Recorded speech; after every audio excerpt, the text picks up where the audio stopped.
vou tirar uma aventura da onde do cara? Meu celular tá tocando, peraí.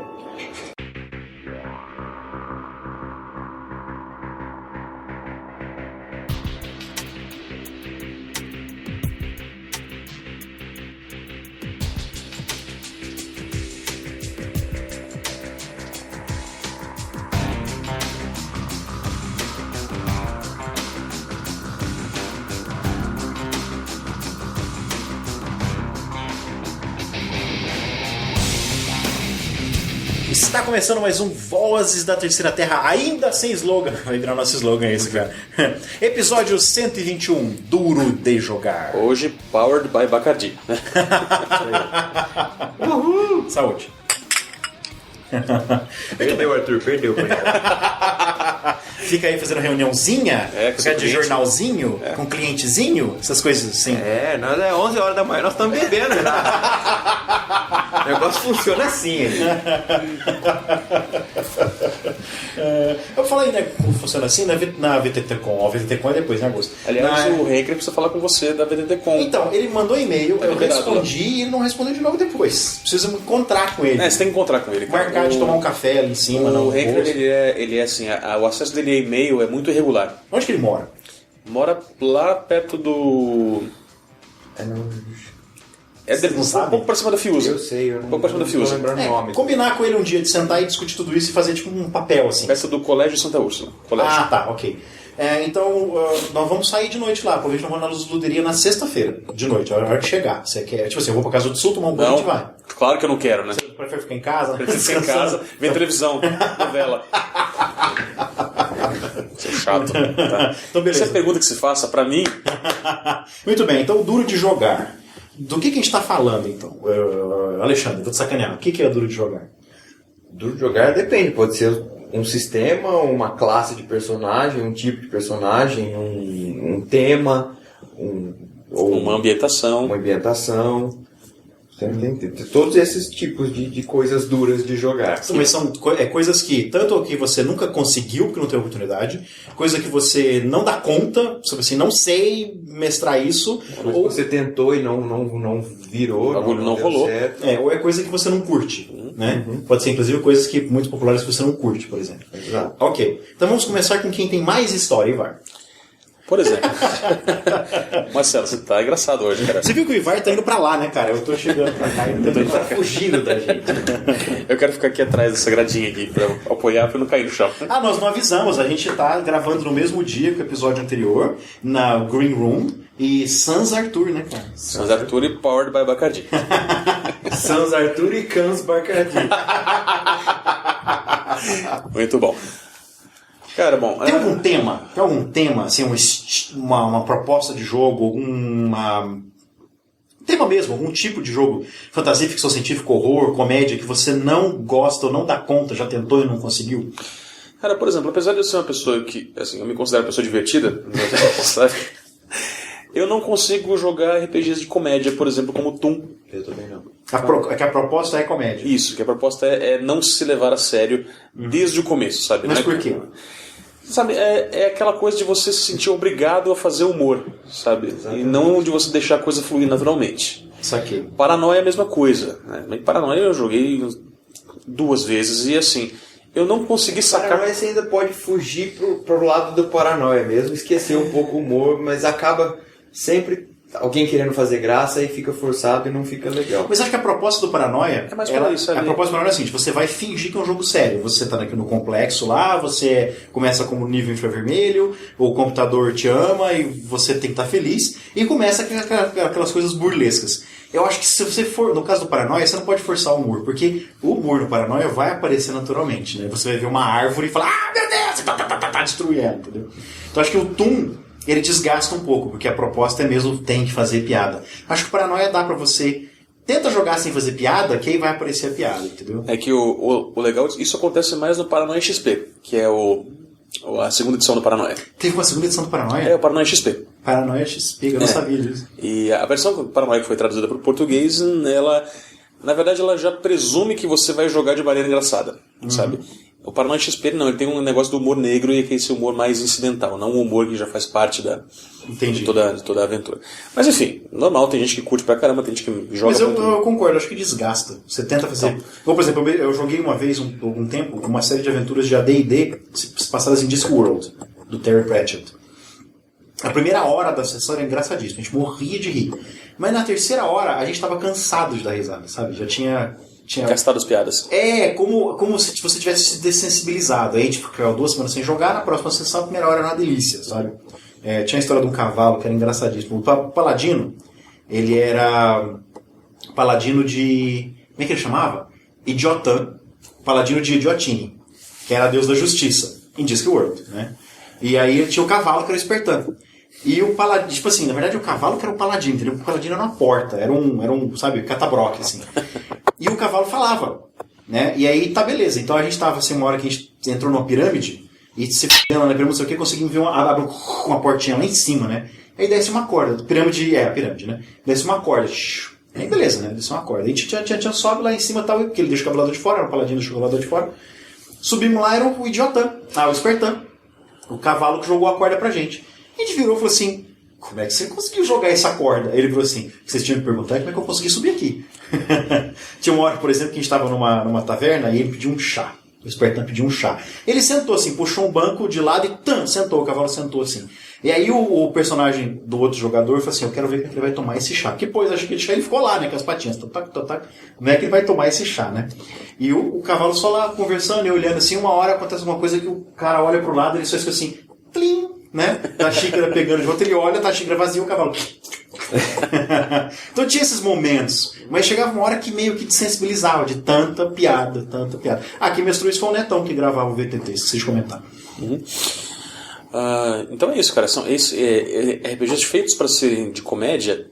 Eu não consigo entrar na proposta do jogo, sabe? Tem que ser uma outra coisa e entrar comédia no meio. Vamos ver como é que vai ser. Isso aqui deve ser publicado depois que a gente já passou pelo RPG Con. Então vai ter uma mesa de fiasco lá. Devo participar, vamos ver como é que acontece. O fiasco tem o humor, não de você fazer humor, mas de você se dar conta de que você tá se ferrando legal, assim, sabe? Um humor meio jackass, assim, né? É humor ri, não humor ha, sabe? Tá. Vamos ver o que acontece. Vou dar uma chance. E você, Alexandre? Algum tema que você não dá conta de jogar? Comédia também, mesma situação do Igor. Comédia não vale, já falei comédia. Posso falar outro então? Que eu também não... Eu já joguei assim, não consegui entrar no personagem. Não, você tem algum, Alexandre? Não. Além de comédia? O tema é comédia. Os outros eu consigo me virar mais. Então fala o seu, às vezes a gente também acha... Por exemplo, eu não consigo...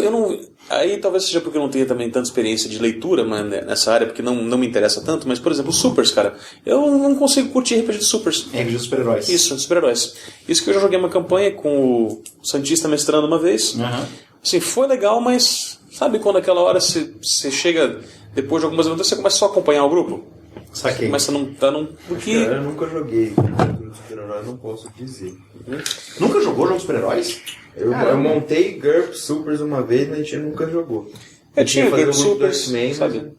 Tinha GURP Supers ali, o GURP Supers, sabe? Eu não entendia metade daquelas porcaria lá, cara, porque é muito complicado. O GURP Supers, ele era meio rules heavy, né? Meio... tá. E... especialmente os eternos debates sobre armadura ablativa, que sempre existiram, né? E o cenário Cartas Selvagens que vinha... Uma coisa universal, né, cara? Todo mundo teve problema com a armadura ablativa. Não interessa em que país.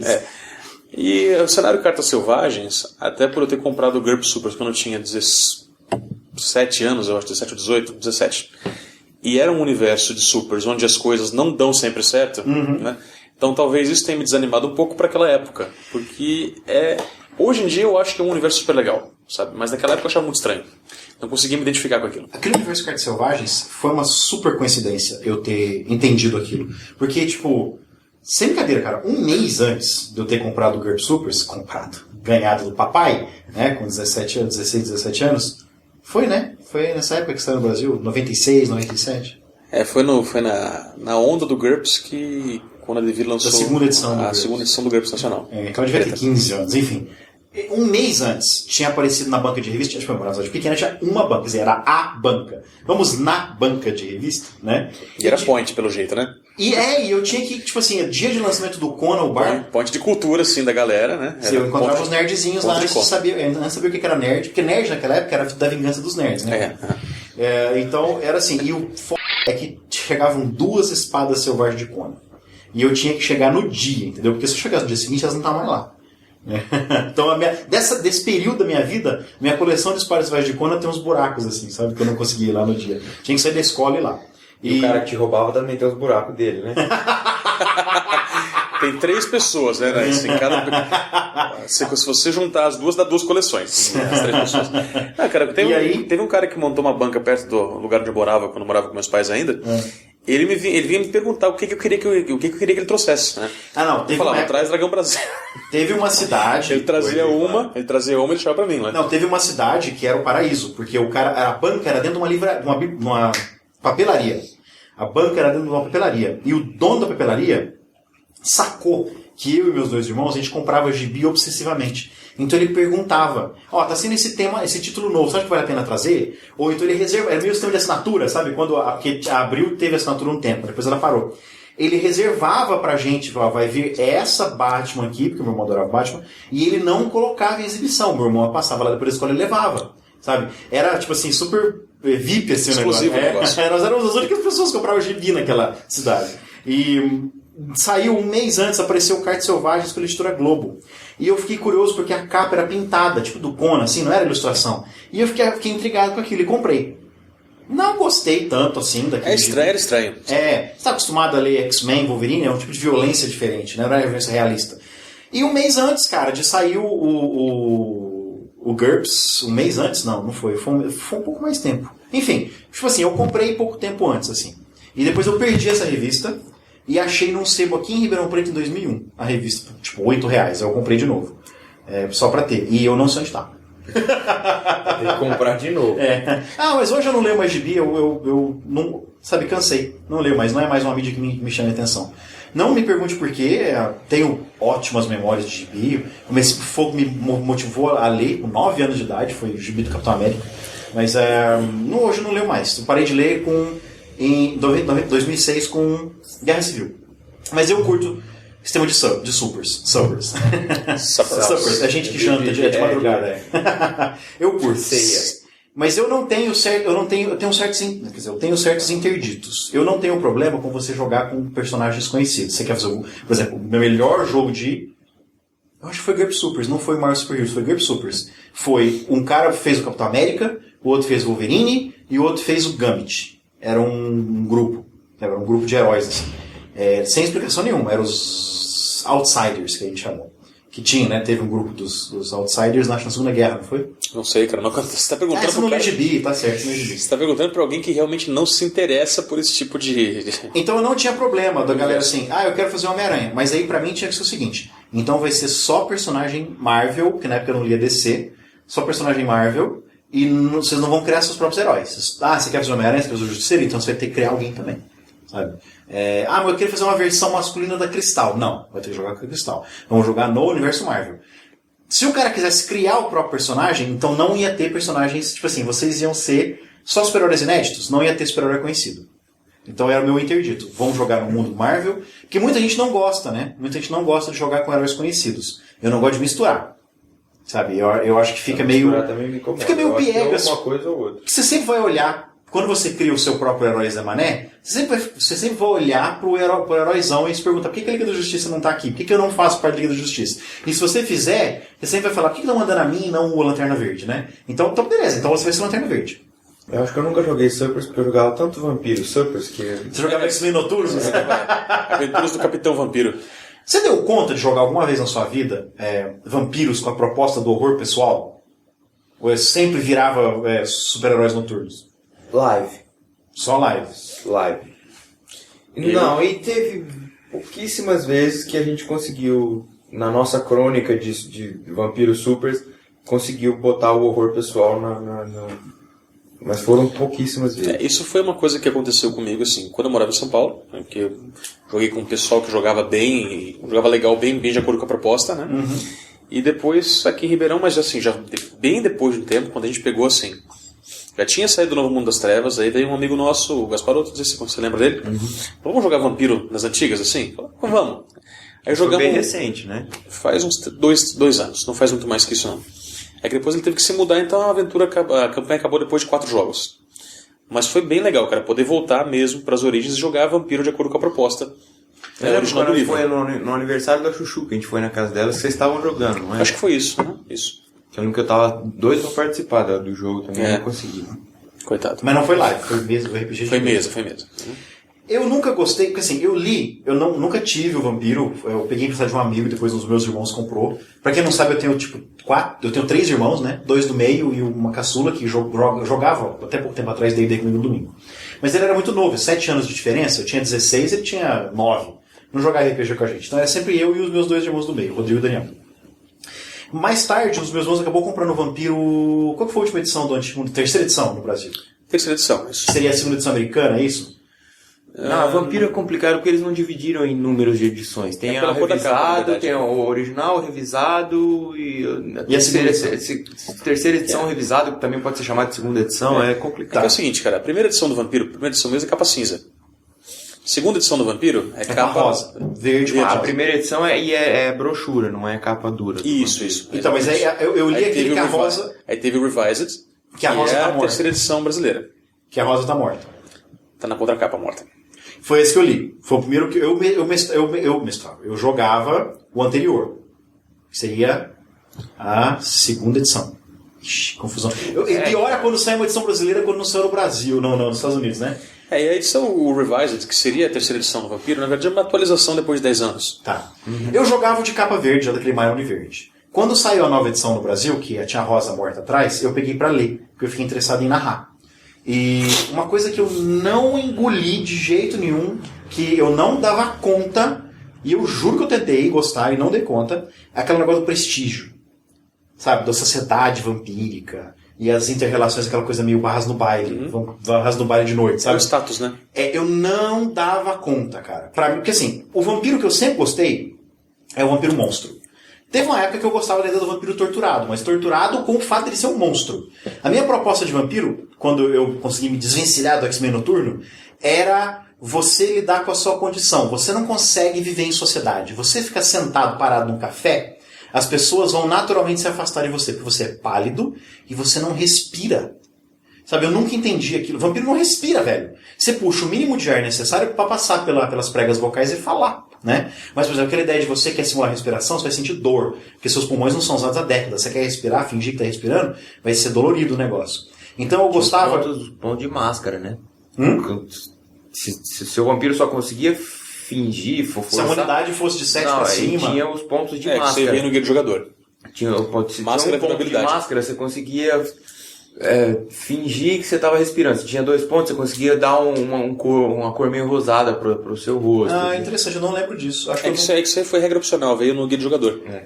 Então nunca li, porque eu tinha o guia do jogador da Camarilla. Guia da Camarilla, na verdade. É que esse foi da terceira edição. Então, pois era o que eu já mestrava, eu já narrava. Então isso eu não sabia. Eu usava uma unidade. Se tem uma unidade de 8 ou 9, primeiro você não vai durar muito tempo. Também influenciava muito mais do que a máscara. A habilidade máscara, na verdade, é uma... a expansão dessas regras de humanidade, na verdade. Entendi. E eu gostava dessas situações de você forçar o cara a gastar uma unidade. Sabe aquela situação em que você não tem uma escolha boa? Você vai ter que perder uma unidade ou alguma outra coisa? Então, depois de algumas sessões, os jogadores sempre queriam uma unidade 6. E aí eles não conseguiam mais viver em sociedade. Exato, quer dizer, a hora que você começa a tirar a humanidade dos caras e você começa a mostrar os efeitos disso no jogo... Por exemplo, eu estava mestrando uma aventura em que um dos jogadores tinha humanidade 4, né? E ele falou, não, eu quero na boate, quero cantar 2, 3 meninas, né? Eu falo, não, cara, você não vai cantar. Você parece um cadáver. Você assim. E a besta está muito mais próxima de você, é monstruoso, né? Você não tem desejo, cara. Você vê um pedaço de carne passando, sabe? E o outro pedaço de carne de roupa preta e outro pedaço de carne vermelha, sabe? E é por isso que eu tinha uma menininha, a minha personagem era uma Giovanni, uma necromante, de 9 anos. Ela tinha 9 anos, ela foi abraçada quando ela tinha 9 anos e ela tinha humanidade 4. Então ela era monstruosa e era legal de fazer isso. Era a Alice do American McGee. Porque quando ela foi criada, ela não tinha as coisas da sociedade. Você não pode matar, porque ela foi abraçada com 9 anos. Então a humanidade para ela não existia. Ela não tinha as coisas da sociedade. E o que acontece é o seguinte, quando eu comecei a falar esse tipo de coisa pro pessoal, questão da humanidade, e até jogar também Sabá um pouquinho, E aí, o pessoal acabou... Sabá é meio catártico, né? É que Sabá é o que tem mais propensão de virar X-Men noturnos. Só que todo mundo tem mentalidade de Wolverine, sabe? São tipo o Esquadrão Suicida Noturno, isso. Não, cara, o Esquadrão Joselito noturno. Porque, sabe, né? Eu vou dizer o segredo porque... Vocês vão descobrir que nós somos vampiros. Vão Foda-se, matar né? todos, né? Eles não descobrem. Tanto que é o seguinte, eu mestrei Sabá uma vez, eu joguei Sabá uma vez, mas na vez que eu joguei, sabe, a campanha virou X-Men Noturnos e virou comédia. Na vez que eu mestrei, os jogadores não deram conta porque eles queriam fazer super-heróis noturnos, assim, e eles não conseguiam se dar conta de que o Sabá não é isso. Sabá são vilões. Sabe? Exato. E o Sabá é monstro, aquela coisa que detona, que você Sabá não mata. É um tipo de jogo que eu não consigo. É do não... Como é que é o nome do nosso Não tema? dá conta, né? Duro de jogar. Duro de jogar. Sabá é um duro de jogar pra mim. Porque eu me acostumei tanto com o vampiro Camarilla que Sabá pra mim é muito complicado. Não existia máscara. Não, os humanos não... Não tinha uma sociedade reguladora. Isso. Entendi. Fala sério, não funciona, né, cara? Se você tem um grupo de vampiros que sai aloprando toda noite, como é que a humanidade não sabe os Então, vampiros? exatamente. Eu acho muito complicado. Mas mesmo o Sabá Camarilla... não é tão ruim isso também. É que a gente tem essa visão do Sabá destruidor, mano. É porque essa Essa é a visão da Camarilla, do Sabá. da propaganda política. Exatamente. Quando você vê o livro do Sabá mesmo, você vê que os caras são assim, a maldade deles é outra coisa, sabe? É de outro Eles são jeito. egoístas, eles não são malvados, é isso. Não, eles são monstruosos, mas eles não são assim, aquele monstro que sai destruindo tudo que aparece pela frente. Entendi. Tá. Então, mas mesmo a Camarilla, por exemplo, eu tinha dificuldade com a questão de sociedade vampira, porque eu tinha visto Blade 2 nessa época já. Então o vampiro velho pra mim era aquele o vampirão lá do final do Blade 2 que ele tinha que tomar banho de sangue, sabe? Porque ele não aguentava mais. Ou então aquele livro o único livro da Anne Rice que eu li, Os Novos Contos Vampirescos, a Pandora, que a pele dela era dura como mármore. E ela, ao beber sangue, ela não satisfazia só com beber. Ela tinha que arrancar o coração e chupar o coração como se fosse uma laranja. Porque começa a ter essas obsessões psicológicas, né? O vampiro tem isso, né? Então, a partir da quinta geração, o vampiro já não se sustenta mais com sangue mortal. Ele tem que tomar sangue de vampiro.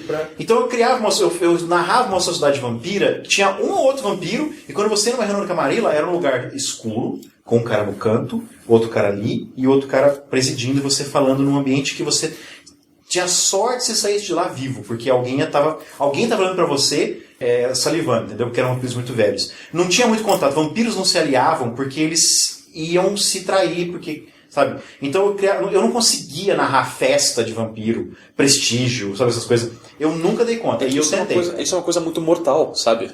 É coisa muito pra mortal. Tanto é que o livro do Toreador primeiro é o mais legal de todos, porque eles eram ao mesmo tempo os mais humanos e os mais desumanos. Os depravados. Aquela cena tem uma ilustração muito boa, cara, que eles estão numa festa e tem uma coisa de ponche, só que a cabeça de uma pessoa, só do nariz pra baixo, assim, né, e as coisas colocando, como se fosse coisa de ponche. Aquilo eu achei muito... Fazendo isso é vampiro, cara, né, sabe? E Tremere foi o livro mais decepcionante que eu li. Tanto é que uma vez eu fui jogar, isso né, aquele negócio do pacto social, né? Eu com essa ideia na cabeça, de que vampiros são meio estranhos. Eu vou jogar um jogo de vampiro normal, com prestígio, sociedade, X-Men Noturnos, e eu fiz um Tremere e tinha uma tatuagem na cara. E os caras achando aquilo mó ridículo. Como é que você vive? Como é que você anda de noite com tatuagem na cara? Eu falei, daí os humanos não me veem mesmo, eu sou de vampiro, e daí se eu tenho tatuagem na cara? Mas não era a proposta deles. A proposta deles era uma coisa meio Pure Blood, antes de existir Pure Blood, sabe? Assim, são dois clãs da Camarilla que eu nunca consegui entrar no personagem. O Tremere, por exemplo, eu nunca achei que aquilo lá fosse vampiro de verdade. E depois de um tempo me disseram que não era, tá? Não são vampiros de verdade? Você não sabia, essa história eu não sabia. Bafos. Na época da Gerena saiu que os Tremere não são vampiros. Eles eram posers. Não, eles fizeram um ritual deles, uma magia que conseguiu transformar eles em uma coisa parecida com o vampiro, mas eles não são vampiros. Porque assim, o livro do Ventrue é muito bom porque ele fala muito desse lance de sociedade, viver na sociedade dos humanos, sabe? Eu gostava da proposta, mas eu não conseguia. Falando dos Clanbooks. Dos Clanbooks. Eu gostava da proposta, mas eu não conseguia. Eu achei o Clanbook do Ventrue insuportável. Se vocês quiserem meus Clanbooks, Ventrue, Toreador, Tremere, qual que é o outro que é? Nosferatu e o... Nosferatu é maravilhoso, cara. E o outro lá, como é que chama? Não, aquele que o povo Capadócio, que eu tenho em inglês. Guia da Camarilla, é só ir no sebo da 9, que tá lá até hoje. Eu vendi pro cara uns 4 anos atrás e ainda tá lá. Pode procurar que tá lá esse Clanbooks e o Guia da Camarilla. Eu vi lá, eu fui procurar outro dia. Você é um jogo de RPG? Tem isso. Ele mostrou Akira. Nada de RPG, sabe? Mangá. Tem esse aí, eu vi o clã do Capadócio, tá lá. Mas enfim, por exemplo, o clã Tremere assim, é muito estranho, é muito diferente de tudo. Não parece vampiro, parece mais uma sociedade, uma maçonaria, alguma coisa do tipo. O Tremere também é duro de jogar, né? Eles são magos, né? Então, magos. Cara, como aquilo não encaixa é hermético. Exato. Eles são da casa de Hermes, Exato. que era tudo... Isso é resquício do Ars Mágica, né? Coisa que o Mark Henhagen trouxe do Ars Mágica. E Malkavian também, cara. Eu não conseguia jogar com Malkavian porque... Primeiro porque é uma todos... linha muito tênue entre o Malkavian legal e a coisa ridícula, E o Malkavian palhaço, clichê, que todo mundo acaba Mas eu acho fazendo. que hoje é mais fácil você jogar com o Malkaviano, mesmo que não tenha mais, por causa do Coringa do Dark Knight. Aí, ali, você quer jogar Malkaviano? É o Coringa. Sabe? Tá, eu concordo. Porque antes não tinha base. uma face, tudo bem. Hoje em dia você tem assim, a questão de o que é esquizofrenia, o que são tipos de loucura diferentes, já está um pouco mais disseminado. Tá no Wikipédia, né? Não, assim, você tem seriados, por exemplo, você tem o Dexter, por exemplo. O cara consegue agir de maneira normal, mas ele é meio pirado. Monk, por exemplo, né? O próprio... Se você pegar o próprio House, por exemplo... House podia muito O pensar. cara é psicopata a ponto de não se importar com as pessoas, sabe? O cara tá pouco sociopata. Sociopata.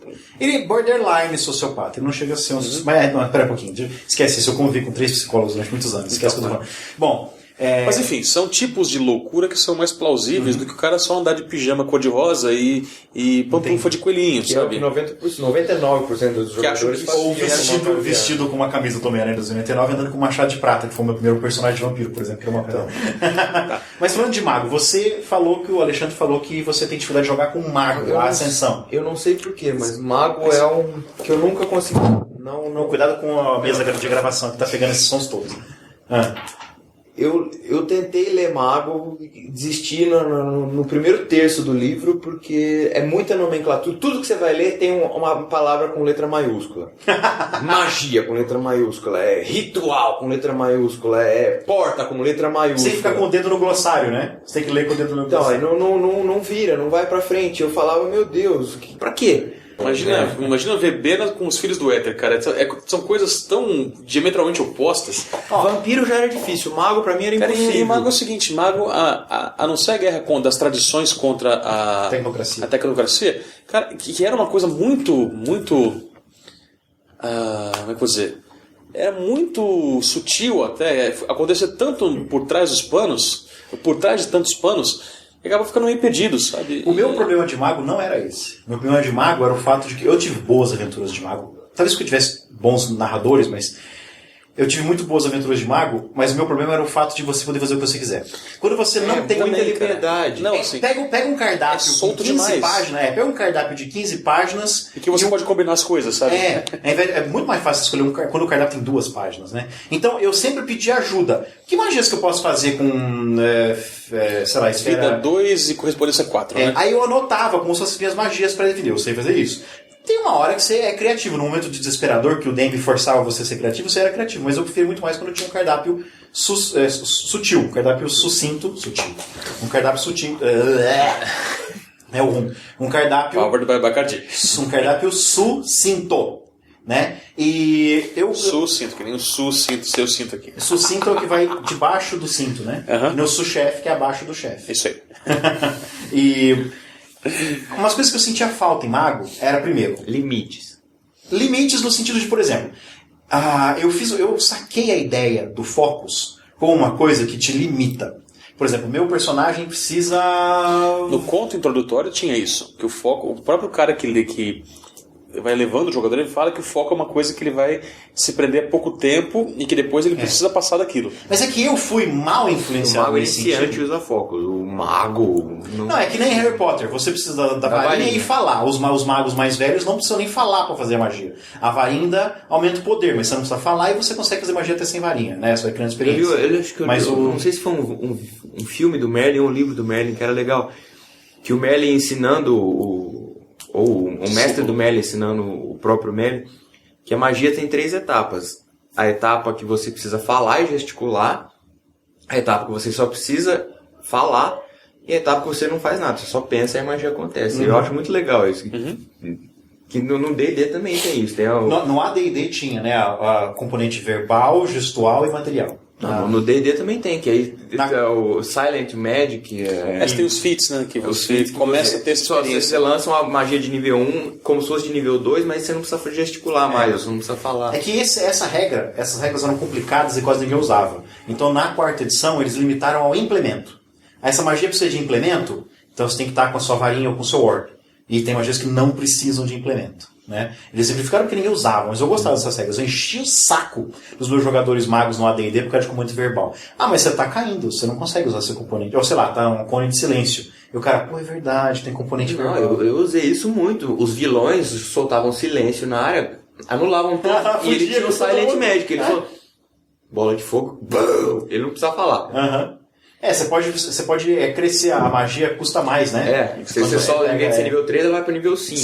O pessoal não tá vendo as caretas que o Alexandre tá fazendo agora, tá? Ele tá fazendo sinais de cabeça. Gravar com ator é difícil, porque ele interpreta com os olhos. E aí a gente tem que filmar, tem que fazer um videocast pra Não, sério, o Alexandre tá fazendo sinais de cabeça que é assim... Soltando bola de fogo, cara. E eu consegui imaginar o cara disparando aqui, disparando ali, disparando aqui. Pois é, que é o componente somático, né? A gente não consegue... Mas o mago, eu fui estragado, essa ideia do mago, de ser uma coisa meio super-herói, por causa do Witchcraft, o sistema do C.J. Carella, porque, nossa... Saudoso C.J. Carella.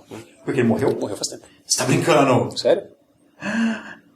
Nossa, sério?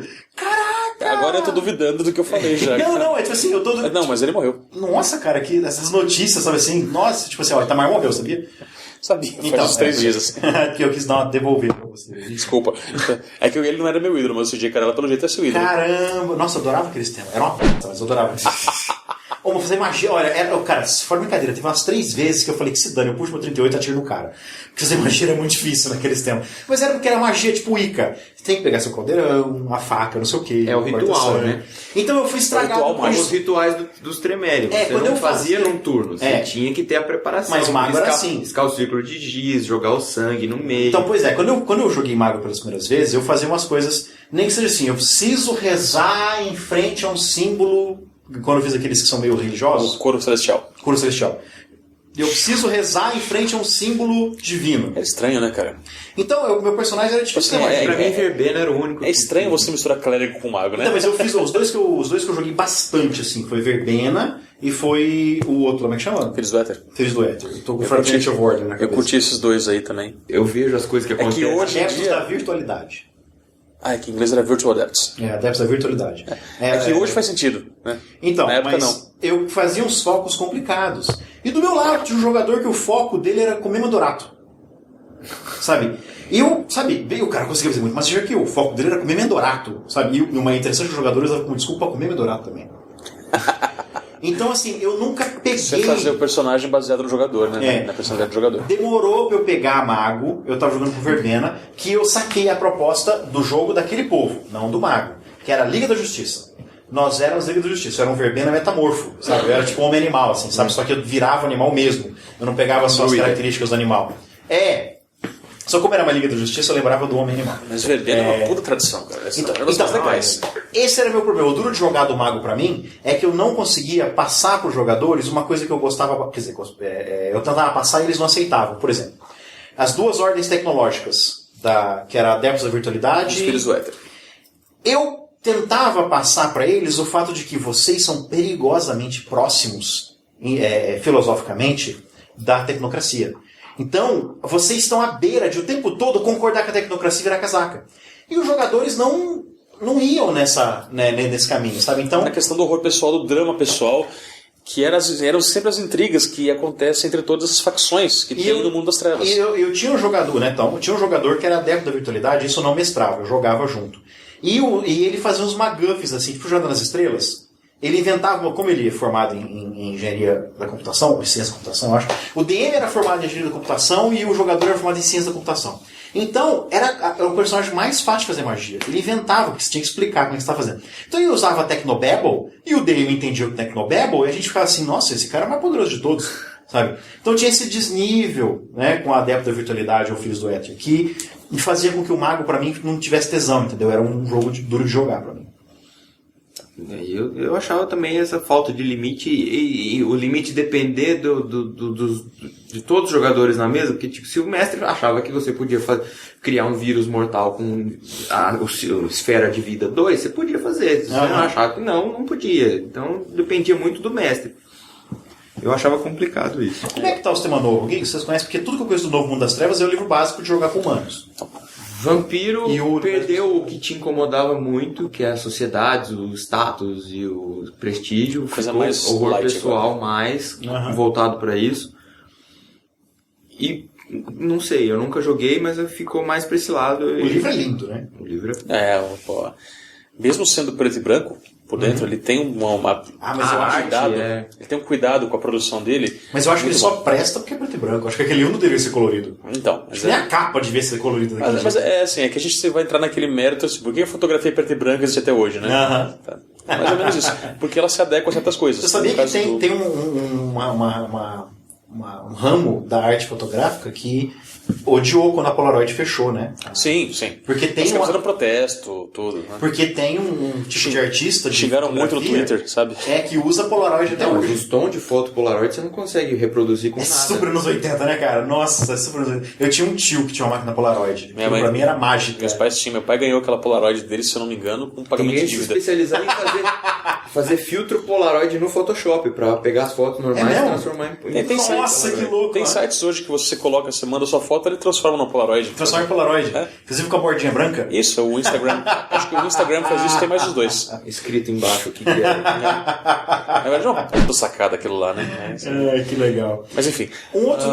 Por exemplo, eu não vou entrar no mérito de Guerra das Edições aqui, mas quarta edição do D&D é uma coisa que pra mim é duro de jogar, você viu, tá? O Ivar não curtiu porque é muito board game pro seu Exato, gosto, né? aham. E você é aquele tipo de gente... Eu gosto de board game, mas quando você curto, jogar mas RPG, mas você assim, quer jogar RPG. exato. Mas eu entendo por que o Ivar não curte. Porque assim, tem Eu jogador... não vou entrar em mérito de falar o que é bom e o que é ruim, fala assim, ó, pra mim é duro de jogar. Quanto mais... O Ivar é o tipo de jogador, me corrija se eu estiver errado. Quanto mais prop você tiver, quanto mais, digamos no caso, miniaturas, faz as paredinhas, menos o Ivar consegue imaginar. Mais você vê o prop, mais você vê a miniatura. Você não consegue falar, por exemplo, você tá jogando com esse carinha aqui que parece um orc, mas na verdade você é um shifter. Você não consegue nunca ver o shifter. Você vê o orc. E aí o que tá? Pra eu jogar com prop, eu vou complementar, concordo com o que você falou.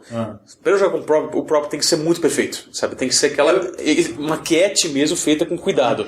E não só tá Mas aí você vai jogar o board game. Isso. Interessante que D&D pra mim é uma coisa à parte. Eu jogo D&D pra ver combate, pra montar combates assim, criativos, etc. E aí é uma coisa que eu não faço muito em outros jogos. O D&D, pra mim, a quarta edição, primeiro que é uma volta às origens, que é pra mim quando eu jogava D&D com 14 anos de idade, eu achava que era uma delícia. Eu discordo, mas tudo bem. Não, quando eu quero jogos mais... Vamos contar uma história legal, uma história complexa, vamos colocar dilemas morais, eu jogo outra coisa. Sabe? Então mas eu entendo perfeitamente, porque eu tenho um jogador que é assim também. Eu tenho um jogador que é o contrário, que é muito legal como o olho da mente às vezes te prega peças. Por exemplo, eu coloquei um Reaper num jogo uma vez, que é a morte, sabe? A morte, com foice e tudo, enfrentando os caras. Mas eu não usei a miniatura de um Reaper, usei a miniatura de um esqueleto, segurando uma espada.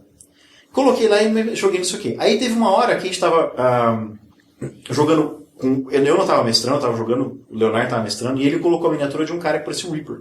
Mesmo, parecia um ceifador sombrio. E aí o outro jogador, o Luiz Felipe, virou e falou assim, mas essa miniatura é sua? Eu falei, não. Mas você não colocou pra gente naquela dungeon, que era o Reaper? Eu virei pra ele e falei, nossa, você é pra mim a prova viva de que a imaginação é mais poderosa que a mente, que o olho. Porque eu usei essa miniatura e mostrei pra ele o esqueletinho com a espada. Eu usei essa miniatura e descrevi como Reaper. Ele falou, não, você colocou essa do Reaper. Eu falei, não, eu coloquei essa da espada. Eu descrevi, e sempre falando que era o Reaper, na cabeça dele, era um Reaper. E isso sempre aconteceu comigo. Eu lembro de ter uma discussão com 16 anos de idade com um DM, nosso lá, que era um grupo de 5 jogadores e 3 DMs. Então a gente ficava alternando. Que ele não conseguia. Sabe? Se a gente desenhasse o mapa, ele não imaginava as paredes e coisa. E eu falava, gente, pra mim, quando você começa a mestrar, não interessa que eu desenho no papel. Eu vejo as paredes com o cimento caindo, e eu sinto o cheiro, eu vejo a sujeira no chão, sabe? E a minha mente eu vejo a dungeon super complexa. E ele não conseguia ver. Eu tenho sabe? dificuldade também. Então Eu falei, descrição pra mim é... Isso é muito da pessoa, mas eu entendo porque é duro de jogar pra você. Então, pra mim é duro de jogar, sabe? Agora, o duro de jogar pra mim... E não só a quarta edição, a terceira também foi duro de jogar um tempo. Eu comprei os livros do terceira edição quando estava nos Estados Unidos aí, achei legal, Mas ele era duro de jogar porque não tinha as miniaturas naquela época. E também porque chega uma hora que você fica muito dependente da mecânica do jogo. Sabe?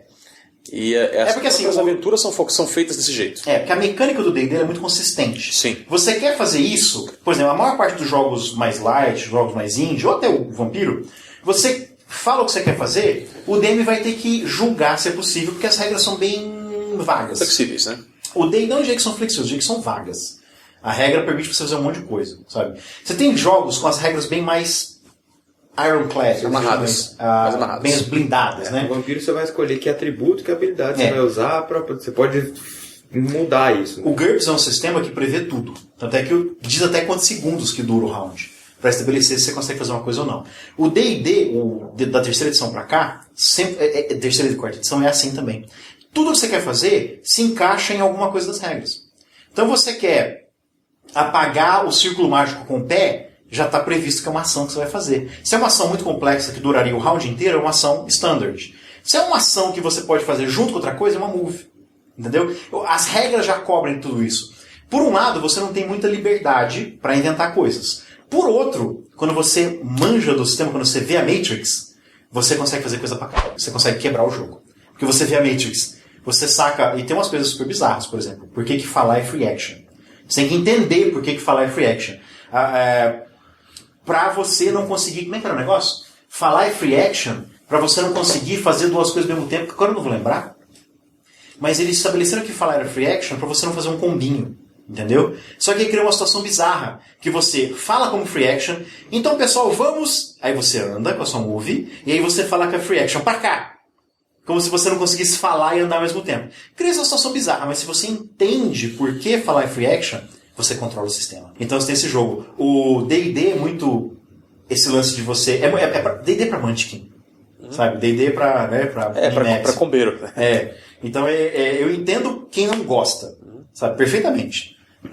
Mas tem esse lado meio, né, conhecer as regras do jogo, sabe? Fazer os combos. Agora, tem sistemas assim, que... eu não sou hater, né? Eu acho que... Não gosto, mas quem não gosta... é a sua praia. Exato. Sabe? Quem gosta, ótimo. Eu fico feliz que, por exemplo, lá no Curupira, que você vai de domingo, que você tenha conseguido juntar 8 pessoas a fim de jogar D&D às 8 da manhã no parque. Uhum. Mas é interessante como você muda o mindset. Por exemplo, eu comecei a jogar Star Wars D20 com o pessoal, e no começo eu usava miniaturas e mapas. A última sessão eu não usei miniatura nem mapa. Os caras não se importaram. Porque Star Wars tem um mindset. Como é que você traduz mindset? Tem uma... jeito de pensar. Um jeito de pensar. Um modo, né? Então, o Star Wars, o estilo, né, a mecânica, mesmo sendo D20 System, tem um modo de pensar diferente. Então, eu descrevia a cena, ao invés de colocar o mapa, os jogadores sacaram.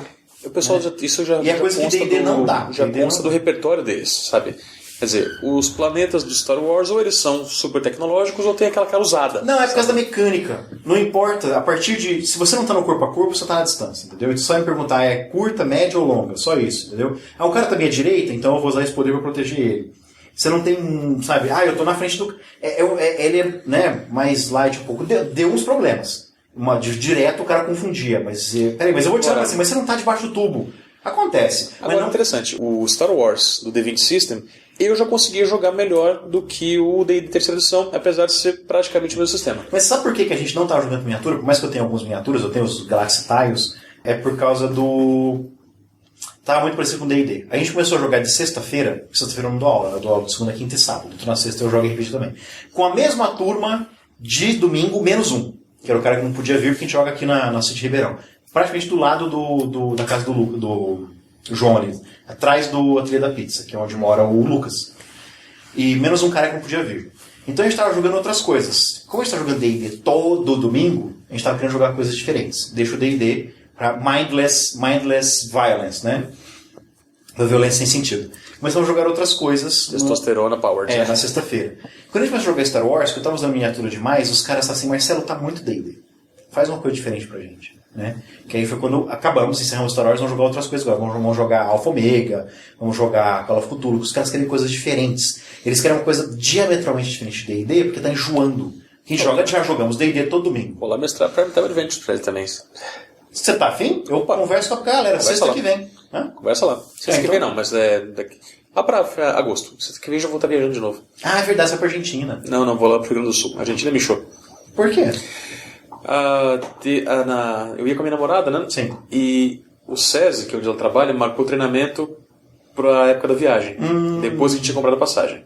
Quando a gente foi ver para trocar a data da passagem, ia ficar muito caro para fazer a troca. Pagar a multa de troca e comprar a passagem no valor. Aí não compensou. Enfim. Duro de jogar pra mim, não sei se é com vocês, é ficção científica. Eu adoro ficção científica. Eu sou um sucker pra ficção científica. Sabe, a cada 3 livros, a cada 3 literaturas que eu leio, 2 são ficção científica. E eu gosto tanto da light quanto da hardcore. Eu não tenho pudores. Ficção científica, tá valendo. Só que ficção científica, cara, que é o que eu gosto, é aquela ficção científica que ela discute um problema, toda fantasia, toda ficção especulativa, na verdade, né? Que horror, fantasia e ficção científica. Tem essa proposta. Vamos discutir um tema hoje, mas, tipo assim, digamos que a gente vai ter discutir clonagem, por exemplo. Só discutir clonagem nos dias... Vamos pegar uma coisa mais... beleza. A ficção científica tem esse lance de dar o aviso. Gataca. Cuidado que isso pode acontecer. Então você avisa. Porque aí, por exemplo, por que os cientistas da engenharia da computação preocupados com rede neural, inteligência artificial, estão preocupados com maneiras de controlar essa inteligência artificial? Eu não duvido que é por causa de ficção científica, porque há 50 anos estamos alertando aos problemas da inteligência artificial. O próprio guia do Mochileiro da Galáxia falava isso, cara. Isso e é comédia, sabe? Então eu não duvido. Mas ele tem esse questionamento também. Eu não duvido que a vida imita a arte nessas horas. E ao mesmo tempo discute sistemas, tipo, presta atenção, vocês estão mexendo com genética. Então eu acho que a humanidade não vai chegar em Gataca, né, por causa de Gataca. Porque todo mundo vai se lembrar. Porque eu uso isso como uma explicação. Eles falam assim, cuidado, isso é Gataca. Igual quando eu fiz o teste de compatibilidade genética com a minha mulher, cara. Que a gente vai ter filho agora no fim do... Pretendemos engravidar no fim do ano, começo do ano que vem. Eu não tirava da minha cabeça que a gente não estamos selecionando geneticamente, mas nós podemos decidir não ter filhos se nós descobrirmos que nós somos muito parecidos geneticamente. Tem uma chance de 40% do seu filho ter síndrome de Down. Beleza, vamos adotar. Não vamos ter filho. Então, por exemplo, já descobrimos um problema. Tem um negócio no nosso sangue que é muito parecido.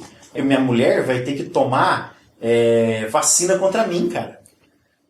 Olha que doido isso. Isso é muito... E eu fico o tempo todo pensando em Gataca. Me incomoda isso. Então eu jamais escolheria os olhos do meu filho por causa disso, porque é ficção científica. O professor lá que trabalhava com a Nayara teve esse problema com a esposa dele. O Felipe? Isso mesmo, né? Tanto que o filho deles morreu depois de, acho que 20 a 30 dias que nasceu, e o caso vai ser publicado, inclusive. Porque... A Luciana não quer, ela quer passar pela experiência de ser mãe, mas eu acho que a gente podia passar só uma vez. O nosso segundo filho, eu quero que seja adotado. Tem muita criança, igual por exemplo cachorro, eu não compro cachorro, velho, eu vou adotar um cachorro. Tem muito cachorro que você precisa de um lar. Não precisa comprar de um cara. Sem falar que tem cada vira-lata que é lindo, né? Opa, mas então... Muito mais resistente também do que as raças. Também, né? Vira-latas, sem média, são mais inteligentes, né? E tem menos doenças degenerativas porque não são raça pura. Mas, por exemplo, se a Luciana falou assim, se nós descobrirmos que vai ser trabalhoso ter filho, eu adoto. Eu abdico do direito de ser mãe, porque eu também não vou ter trabalho. É claro. E não quero correr o risco, a Luciana falou, não quero correr o risco de ter óctiplos, né? Não, cara, eu fiquei sabendo que aquele cantor, o Neil Young, por exemplo, o cara tem alguns filhos, sendo que são 3 deles, os 3 têm síndrome de Down. Nossa! Agora você imagina, cara, como é que deve ser. É claro, você não vai. Mas imagina a dificuldade, cara, pra você ter que mudar toda a sua vida e pra poder viver em função desses filhos, pra poder cuidar deles, né? Esse é muito complicado. Eu não sei se eu daria conta. Vão morrer antes de você. Você vai... E eu acho que eu não daria conta. Vai ver, eles definhar e morrer antes de você. E eles passarem por todo o processo de discriminação e por todos os problemas que eles vão ter, sabe? E você realmente ter que viver em função deles. É um comprometimento pra vida inteira. Exato, sabe? Então, ficção científica discute isso, discute a ética de você manipular os genes de uma criança até pra ver isso. É ético? Você sabe que sua criança tem uma chance de ter sopro cardíaco. É ético manipular isso? Ficção científica tem esses dramas. E mesmo coisas do dia a dia. A melhor discussão sobre preconceito contra homossexuais que eu vi na minha vida foi um episódio de Jornada nas Estrelas Nova Geração. Foi ótimo, foi lindo, foi bem dirigido, foi bem escrito, foi bem feito, sabe? Ao passo que se você fala sobre isso numa série como, sei lá, Brothers and Sisters. Brothers and Sisters é um povo que não existe, né? Ficção científica, porque são republicanos liberais que tem, por exemplo, tem na família... Republicano liberal. Que tem, por exemplo, a Ellie McBeal lá, ela adotou um menininho negro E tem um dos filhos, e o tio e o irmão, né, que é os mais velhos, é gay. E aí tem o cara, um dos irmãos que é gay também. irmão é gay. E é o melhor personagem, porque ele é muito sarcástico, velho. Cara, é um negócio. Isso aí é pro público americano. Todos os personagens são muito chatos. Não, eles são perfeitos. Eles são perfeitos, né? Mas, São todos O perfeitos. que acontece é que assim, o público americano Você precisa tem disso o- aí pra saber que existe, né? E eles não precisam fazer. Você Não, tem a eu moça não que é preciso- casada com o modelo de cueca, que é um cara super gente boa, né? Então você tem eles super debates, por exemplo, a moça que faz a Ellen McBeal, que é a Florista Flockhart, por exemplo. Florista Flockhart? Florista, Florista. Calista Flockhart. Tava namorando um garotinho da faculdade. Então eles têm... Eu assisto, minha mulher assiste. Aquilo é uma novela, velho. É uma novela. É, novela americana. Então assim, você quer debater isso num ambiente moderno, atual, fica heavy-handed, né? Como é que você fica Forçado. Fica forçado. Você quer discutir a adoção do neguinho, você quer discutir, por exemplo, o casal gay adotou uma menininha. E aí me aparece um cara que é veterano da guerra do Iraque, que era super contra. Só que tem um dos irmãos Walker, que ele também é veterano da guerra do Iraque, mas é super a favor. Essa discussão fica heavy-handed. Quando você põe num ambiente de ficção científica, a coisa muda de figura. Você fica... Como é que eu vou explicar isso? Você Que dissocia, você passa a ver aquilo como um futuro possível, sabe? Você pode usar metáforas. Porque quando eu viro pra você e quero te dar uma lição de moral sobre adoção, por exemplo, fica pesado, fica grande lição de moral. Quando eu viro pra você lembra daquele episódio de Enterprise que aconteceu da T'Pol pegar uma doença com a metáfora com AIDS, por exemplo? Parece que a metáfora fica... Primeiro que ela entra na sua mente pela porta dos fundos. Segundo que ela fica inteligente, porque é uma metáfora. E não é agressivo, né? E não é agressivo. Terceiro e quarto. E não é prepotente, você está ensinando uma lição. Exatamente. Você está usando outra pessoa como modelo, bode expiatório. E quarto, eu faço você pensar, porque eu estou te apresentando a metáfora. Você vai chegar às conclusões. Eu não vou te dar... colocando a ideia na sua cabeça. Exatamente. E uma coisa que eu adoro é ficção científica. E eu não consigo fazer isso no jogo de ficção científica. Primeiro que já quase não tem, né? Quantos jogos de FC você conhece? Além de Eclipse Phase e aquele Fading Suns. Você conhece algum? Jovian Chronicles, que ninguém nunca jogou. Qual? Jovian Chronicles, que é luta de mecha gigante em planetas... O que eu tenho aqui em casa? Eu tenho Millennia também, se bem que Millennia é... Millennium é muito clichê, né, cara? Tem muito clichê. É aquele RPG nacional. Tem um pouquinho de clichê. Tem vários clichês, né? O que mais? Tribate. Tribate é um negócio tão... É meio ficção, mas também é pós-apocalíptico. Que é do teste, inclusive, tem que devolver pra ele. Mas é legal. Não vai devolver. Mas é legal. É uma combinação legal. Se você estiver escutando o teste, ele precisa te devolver. Duvido que o teste vai escutar. Tá? Por favor, prove que eu estou errado, sabe? Eu não sabia que o Rangel Sadinho escutava o podcast. Olha só. Cuidado com o que você fala. Cara. Pois é. O mundo é uma nossa. Que mais de ficção científica tem aqui? Somos nós. Jesus é o agricultor, não? É o jardineiro. Jesus jardineiro. E as aves Somos nós. Enfim, tá. Você tem um ou outro sistema de ficção científica. Consideramos Star Wars ficção científica? Então, esse é o problema. Todo sistema de ficção científica... Como não? Claro. Sim. Então, É Space aí Opera. tá. Então, mas olha só. Ficção científica, Star Wars, Jovian Chronicles, Fading Suns até que rola. Mech Warrior, que agora é o A Time of War. Vocês jogaram A Time of War, nós não gravamos. É que Fading Suns é meio mundo das trevas, né? Tem um cara... Que é a Idade das Trevas no espaço. Tem um cara... mas Blue Planet também é legal. Blue Planet é legal, mas o que esses jogos se remetem? A violência. Star Wars é combate, A Time of War é combate. Não, cara, Blue Planet, se for violência, é violência social, inclusive. Tem a parte da sociedade do planeta Poseidon, que é muito foda. O negócio é cyberpunk pra caramba, sabe? É verdade, cyberpunk é ficção científica. Mas quando você joga cyberpunk, você nunca discute os problemas das megacorporações. Cyberpunk é você invadindo uma megacorporação para roubar um microchip. É a cena do Matrix invadindo o prédio, se armando todo, né? Exatamente. É por isso que ficção científica pra mim é duro de jogar. Eu adoro ação. Adoro RPG com ação, adoro dar tiro, adoro explodir as coisas. Mas eu também gosto dessa parte filosófica da ficção científica, que é o que me faz querer ler ficção científica. E eu nunca consegui mestrar. Eu não dou conta de criar essa situação no jogo. E meus jogadores estão interessados em dar tiro. Os seus jogadores estão interessados em Space Fantasy. Space Fantasy, é verdade.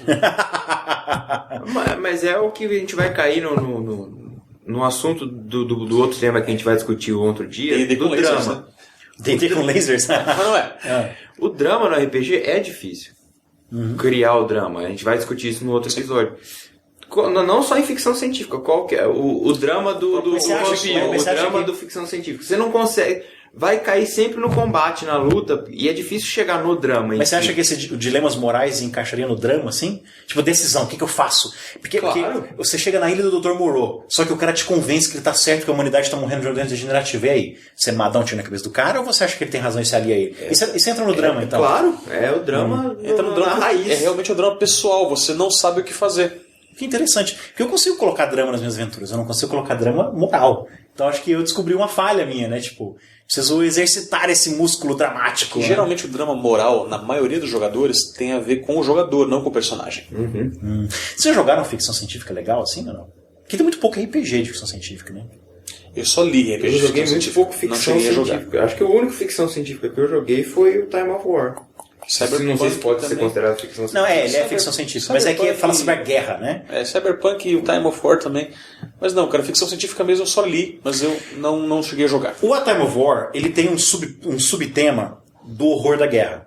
Que é discutir o horror da guerra e ver como isso é horrível. Toda a tecnologia estaria voltada pra guerra. Especialmente naquela época da Time of War, que é meio uma era das trevas, ou da galáxia, assim, sabe? Vira meio coisas feudais. Então você pode discutir história humana no futuro, como a gente sempre comete os mesmos erros. Mas vamos invadir a base inimiga e roubar um mecha, né? Mas é que isso aí é o seguinte, eu acho que também nós, brasileiros, não temos um background de guerra tão forte e nem a presença de guerra, as pessoas que são... Nós não sentimos o drama da guerra. Nós não sentimos o drama da guerra. Pessoas que vão pra guerra e a família perde 3, 4 filhos, sabe? Nós não temos tanto esse tipo de experiência. Então, por isso, talvez esse tipo de ambientação fique distante da gente. Fica longe do repertório do jogador. Tem um tipo de jogo que é duro de jogar, que pra mim não é. Eu adoro, mas pra muita gente é duro de jogar. Que é o jogo de guerra.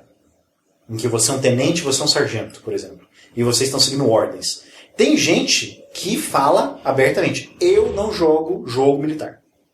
O cara não curte de estar seguindo ordens, de você não comprar seu equipamento, seja o equipamento pronto, e você ter patentes.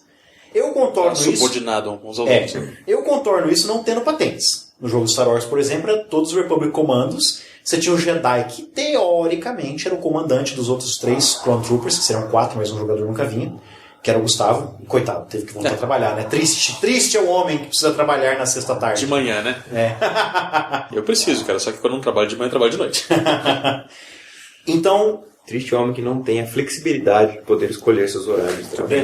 Parabéns, vocês são os caras, velho. Por isso que eu curto gravar com vocês. Então a gente contornava isso com, tipo assim, você é o comandante, mas, tipo, o jogador pegava super light, sabe? Não tinha, façam isso que eu tô mandando. Porque os jogadores não estavam nem aí, né? Eles queriam, todo mundo meio que concordava, mas...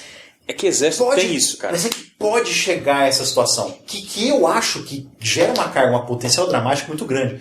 Já pensou ter uma situação em que você, Ivar, você quer fazer alguma coisa, mas você é só sargento, o Alexandre é um tenente, você precisa que ele faça uma outra coisa. Imagina a potencial dramático disso. Eu como DM, como GM, posso cruzar os braços, me recostar na cadeira e ficar vendo vocês interpretarem, entendeu? Não, e rola, porque é o seguinte, volta e meia, você tem um cara que, vamos supor, um tenente que não é tão raçudo, né? Que não tem muita experiência de combate, querendo dar ordens que não fazem sentido pro grupo. Eu sempre quis uma cena que nem a Rocha, que a hora que eles saem dos esgotos e vão nos chuveiros, que fica o Michael Biehn, eu não vou dar essa ordem. Aí fica o cara lá em cima assim, eu não vou repetir essa ordem, eu não vou dar essa ordem, eu não vou repetir essa ordem. Fica aquele drama, tipo assim, quem é que vai tirar primeiro? Eles vão acender, quem vai acender, não sei o quê. E aí por um acidente, né, alguém derruba um tijolo e começa um tiroteio.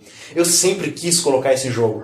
Só que eu encontro jogadores que ou não estão nem aí com o drama da patente, que não ignoram a patente, ou jogadores que falam, eu não jogo jogos militares. Mas é que é o seguinte, esses jogadores, eles têm aquela ideia de que o grupo, ele é aquela anarquia democrática, e não uma coisa hierarquizada, que é o que dá a tônica de campanhas militares. O que acontece comigo às vezes é que eu pego, quando as outras vezes que eu joguei jogos militares, eu peguei gente muito nova. Tava começando com RPG, e era nova de idade também, então eles achavam que mandar, entendeu? É coisa de pai. Não, tipo assim, eu vou mandar em você porque eu posso. Sabe, o sargento mandava no cabo porque eu posso. E o cabo, o adolescente revoltadinho, não vou fazer de propósito. O cara não entrava no personagem. Nem o sargento, nem o cabo. E aí virava PVP, né? Até que eu fiquei muitos anos sem jogar aventura militar por causa disso, porque virava PVP. Hoje eu acho que vocês dois, por exemplo, dariam conta. Mas por outro lado, eu acho que vocês... Mas eu sou o tipo de pessoa que não gosta de aventura militar. Legal, tá vendo? Mas é importante saber isso. Eu já sei, por exemplo, talvez nós tenhamos um problema no jogo de World of Darkness, que eu tenho uma aventura pronta já pra mostrar pra vocês. Não, mas eu não gosto de aventura militar, não é por causa da patente, da hierarquia.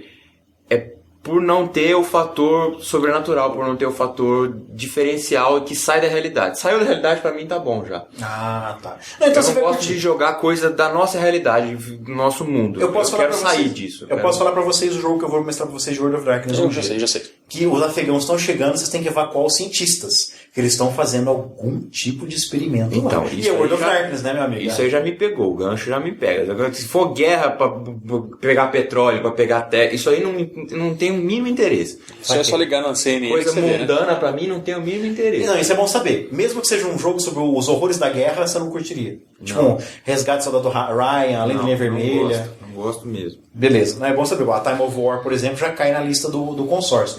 Que por falar em consórcio, a gente tem que dar uma apertada no Arthur, porque... Mas o que aconteceu com o Arthur é o seguinte, ele começou a aprender inglês pra poder... Mas eu sugeri um monte de jogo em português. Como é que é Noite Final, não? Como é que chama? Desafio Final? Como é que chama? Dimensão Final? Como é que chama aquele jogo brasileiro? 316 Carnage Among the Stars. Não, jogo brasileiro mesmo. Bom, saiu pela Retropunk. Saiu pela Retropunk, 316 saiu, eu sugeri pra ele o Rastro de Cthulhu. Como é que chama isso brasileiro? Não é Noite Final, não. Você assina no formato de revista. Como é que chama? Enfim, eu sugeri pra ele o Old Dragon. Eu sugeri jogos em português pra ele passar logo, pra chegar a vez do Alexandre e encher o saco do Alexandre. Porque eu já tenho o meu próximo. Bastante. Eu já tenho o meu próximo jogo que eu quero na consórcio. Eu também tenho, cara, mas assim, eu tô esperando porque até não acabei de ler nem o que eu tenho aqui ainda, então tô de boa. Mas enfim, são coisas assim. Às vezes, pro Arthur, são sistemas que são duros de jogar. Mais alguma coisa dura de jogar, Alexandre, Ivar? Eu tenho Inomine, que é um sistema complicadíssimo. Sabe que eu adoro. Eu nem vi aquele livro. Eu Cara, adoro o sistema, mas é muito difícil de jogar. Você já teve o livro em mãos? Já tive o livro em mãos e já joguei. O americano Percy Jackson chamava só Inomine. Isso. Porque o original chama Inomine Satanis. Que é espanhol. Percy Jackson deu uma maneirada no jogo. Deu. Ele deu uma adequada ao mercado americano. Por que era difícil? Por que era duro de jogar? Eu não sei explicar, mas eu não. É outro jogo que eu não consigo visualizar uma aventura. Eu não consigo fazer uma aventura. Qual que é a proposta do jogo? Anjos versus demônios. Não é aquele versus, que. não é versus. Não, é peraí. É aquele que é Claro que Deus. Não é. Não é aquele Você que pode ter os dois juntos tranquilamente. Peraí. Não é aquele que Deus encheu o saco e foi embora e o diabo falou: o que eu faço? Você foi procurar por Deus? Não. E o mundo virou uma merda? Não. Qual que é esse jogo? É o Coach. Esse é o Coach. Tá. Cara, em nome Qual que é a proposta do nome de Satanás? É Anjos versus demônios na Terra? Não é versus. Não é versus. Você tem o seguinte, você tem... o interessante do Inomine é que toda a parte subjacente do jogo é baseada em música. Então você Música? tem... Música, é. Então você tem o seguinte... Tipo black metal sueco, assim? Pode ser, tá? Você pode ter anjos tocando isso, tá? Mas assim, de acordo com o Inomine, a existência toda é criada como se fosse uma sinfonia. Os anjos... Senhor dos Anéis. Ele bebeu muito. Com certeza, né? Tolkien. Então, o que acontece é o seguinte, os anjos, eles são coros que tocam a sinfonia de acordo com os desígnios de Deus. Os demônios são a dissonância. Os demônios são aqueles que formam as suas bandas, e eles querem tocar a sinfonia do jeito que eles querem, não que eles são contra os anjos. Heavy Metal do Senhor, do... Por exemplo, Heavy Metal do Senhor é totalmente Inomine, cara. Pode... É legal pra caramba. Tanto que eu acho que o Zé Cabaleiro deve ter lido em nome. Ou jogado. O que acontece, então? E aí você tem as ordens de anjos, arcanjos, assim, os tipos de coros, os tipos de bandas que você pode participar, que é o tipo de anjo de poderes que você vai ter.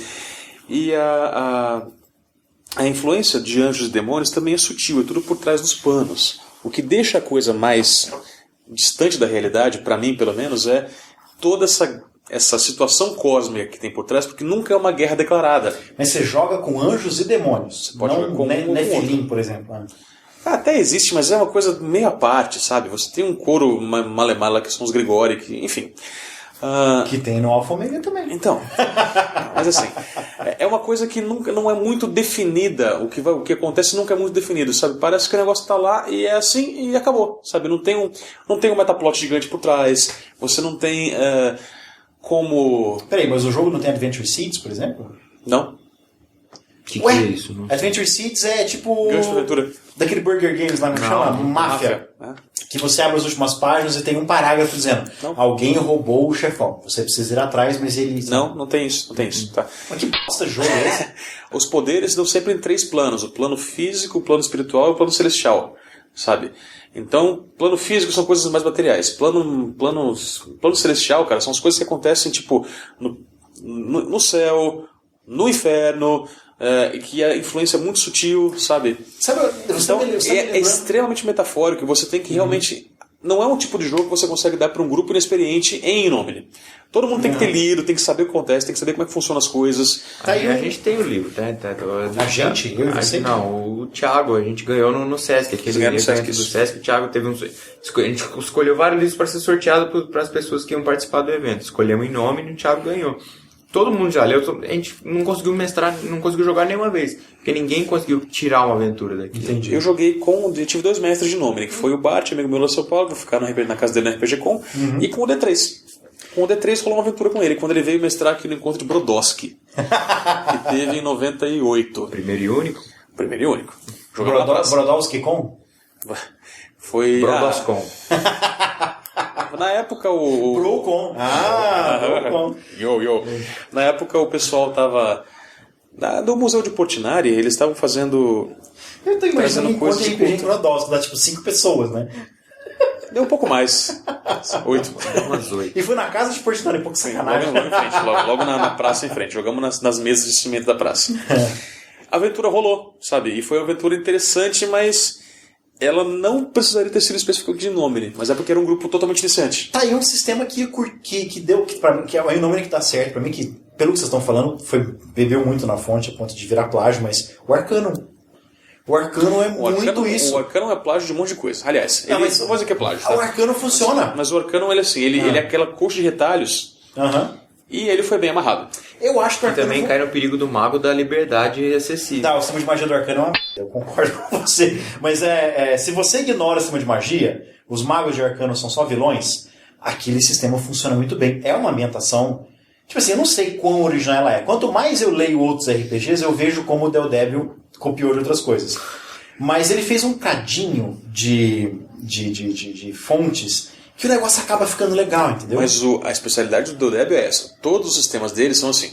Ele tá trabalhando ainda? O Del Devil faz Magic RPG, né? Acho que ele tá, né? Ele tem, a Diamond tá fazendo o RPG Quest. E tem até linha de caderno dele, assim, que sai pela Tilibra. Nossa, você tá brincando? Sério? Que legal, cara. Eu só não sei se ele vive Ninguém disso. comprou, mas eu acho que saiu. Eu não vou pra vender aqui, mas há uns 2 anos falou que ia sair. Eu só não sei se ele vive só disso, eu acho que não. Ou se ele faz alguma outra coisa também. Meu problema com jogos... Esse é um duro de jogar meu comigo. Os temas medievais que não são D&D. Porque o ponto de referência dos meus jogadores, pelo menos do meu grupo atual, é D&D. Então você começa a jogar alguma outra coisa. Savage Worlds. Eu tenho uma campanha de Savage Worlds de 5 sessões de fantasia medieval. Eu tenho medo de propor pra vocês, porque eu tenho medo disso virar D&D, entendeu? E a Savage Worlds é diferente. Savage Worlds é mais mortífero, né? Então o sistema de magia tem pontos de magia. Então eu fico hesitante em propor, porque o ponto de referência é D&D, né, cara? É o sistema medieval. Um sistema que eu acho que também, pra mim, é duro de jogar, eu adoraria jogar ele, mas nunca consegui, é o Besme, o Big Eyes Small Mouth, que não é a versão D20, é a versão original, porque eu acho que sistema genérico, pra ele é o melhor. Eu acho que o sistema genérico funciona quando você tem um cenário. Exato. Você vai comprar o GURPS Tedroy, por exemplo. Tredroy. Né? Aí beleza, você tem, tá pronto pra você jogar. Você cria um cenário e assim, ele funciona como... Ele é um sistema simples, apesar de ser genérico, e ele é muito modular. Então você consegue criar poderes pra ele de forma muito fácil. Só que eu não consegui encontrar um grupo com quem desse pra jogar, porque também é um sistema que depende dos jogadores conhecerem o sistema para poderem montar as suas fichas e personagens de acordo. Tentei jogar uma vez, mas aí foi meio falha minha. Eu passei muito tempo criando o clima da campanha, tipo assim, depois de 3 aventuras não tinha acontecido muita coisa, sabe? Foi uma viagem e uma investigação. O pessoal parou de jogar, porque realmente encheram o saco e eu dou razão pra eles hoje em dia. Bom, mais algum duro de jogar? Vocês se lembrem? Não. Esgotamos esse assunto? Não, por hora, né? Porque se tivesse preparado pauta... Não existe assunto que a gente não possa gravar um parte 2. É verdade. Nós não temos problemas com parte 2, cara. Com Reloaded. Fora brincadeira, sempre podemos voltar a um tema anterior. Porque é difícil esgotar o assunto aqui, sentados e falando. O Arthur não está aqui, nós vamos ler o que nossos jogadores, né? Nós vamos ler o que nossos ouvintes falaram no TPK Brasil no Facebook. Então, nada nos impede de gravar uma parte 2. Só porque a gente tratou de um assunto, não quer dizer que nunca mais voltar. Mas é que a gente está com tanto tema anotado para gravar, né? Pois é, e os temas estão ficando cada vez mais específicos também, né? Então, posso encerrar? Podemos encerrar? Podemos encerrar. Ok, então você vai ler, Alexandre. Você que está menos bêbado hoje. E esse foi o episódio 121 do Vozes da Terceira Terra. Fala que não, Ivar. Voz da Terceira Então, Terra. vamos voltar. Este foi o episódio 121 do Vozes da Terceira Terra. Postando, isso aí. Nossa trilha sonora é cortesia do músico Marcus Klein. As show notes deste episódio, nosso e-mail e outras formas de contato podem ser encontradas no endereço www.terceiraterra.com. Faça parte da discussão deste episódio em www.tpkbrasil.net. Mantenha a Terceira Terra no ar. Ao comprar na Amazon ou Book Depository, considere acessar essas lojas através de um de nossos banners. Ganhamos uma porcentagem sobre as vendas. Também temos botões de doação em nosso site, cujos valores vão diretamente para o nosso servidor. Dá a impressão de ter um botão assim de camisa. Toda vez que eu ouço. E você também pode nos ajudar graças também. Pode nos ajudar de graça também, divulgando nosso Você falou que ele estava menos bêbado, né? Fraquinho. super bêbado. Mas o interessante é o seguinte, essa comissão que a gente ganha, ela é usada para comprar novos materiais que serão usados em sessão de jogo, né? Fazem, 3 meses que ninguém compra nada na Amazon pelos nossos banners. Só brincadeira, Tem 3 meses que ninguém compra nada. Mas enfim. Malditos. Você pode nos ajudar de graça, mesmo não tendo ninguém agora, você pode, divulgando nossos podcasts para amigos, parentes e colegas. A Terceira Terra e Vozes da Terceira Terra são uma criação de Marcelo Dior, licença Creative Commons de atribuição e compartilhamento pela mesma licença, versão 3.0. Até semana que vem. Eu divulguei pra uma tia minha, mas ela não entendeu nada.